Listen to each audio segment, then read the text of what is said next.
Live from WKYC Studios, this is 3 News at 6 with Russ Mitchell and Christy Paul. And good evening. Thanks for joining us on this special election day. I'm Christy Paul. The polls in Ohio, they're open for about another hour and a half here. So you still have time as voters across the state are casting their ballot on issue 1. Signal Cleveland's Mark Naymik will break down what we're learning about voter turnout in just a few minutes. But first, Bri Buckley is live at a Cleveland polling location. So Bri, talk to us about how things are going there. I know it started out a little slow, but your numbers there at that particular station are pretty solid.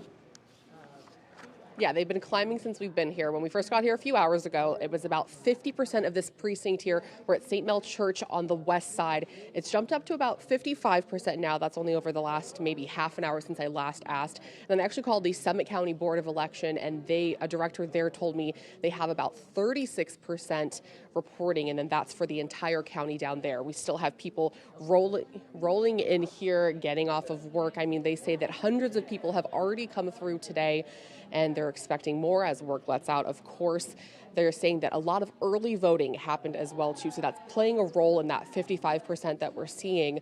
But still, you know, like you said, Christy, some time left before the polls close here at 7:30. So we're going to stay camped out here. And I mean, if you haven't come out yet, you still have some time left. All right, Bri Buckley, thank you so much. We appreciate it. We've been telling you that today's special election has drawn far more interest and money than anyone predicted when Republican lawmakers voted last spring to put issue 1 before voters. You see him right here, our buddy Mark Naymik, managing editor of news at Signal Cleveland. He's here to break things down for us and tell us the numbers behind the election. Mark, as always, it is great to see you. Well, thank you. I love election nights. Yeah, of course. It's always fun. Always fun. We've talked about this for a while. Turnout has been pretty insane for this campaign season, for this special election. What are we learning at these last Well, let's put it in perspective. So more people voted before the polls opened today than they voted in the entire election 1 year ago. So more absentee ballots and in-person early voting has already happened and surpassed the total vote turnout from 1 year ago. And so we're more on par with one of those more active May primaries. And when I say it's insane for an election where there's really one issue on the ballot, this is pretty impressive. A lot of folks have gotten out to vote. Now, this is not a case of 2 people running against each other. Usually an early vote, you can tell a lot from that. But because this is an issue, what can we tell about this early vote? There are ways to interpret numbers that come in early. So in the urban centers, Cleveland, Cincinnati, Columbus, you've seen really big push for early voting. The idea is lock up your voter early. That way the messaging and the ads that follow won't move them. But they have targeted their people to bring them out. And reading the numbers, you can track it. We know how each city votes in even precinct-wise. We can tell that those were Democratic leaning. Now, in-person voting that's happening today tends to favor a little more on the Republican side. And we're seeing big turnout in the suburbs right now.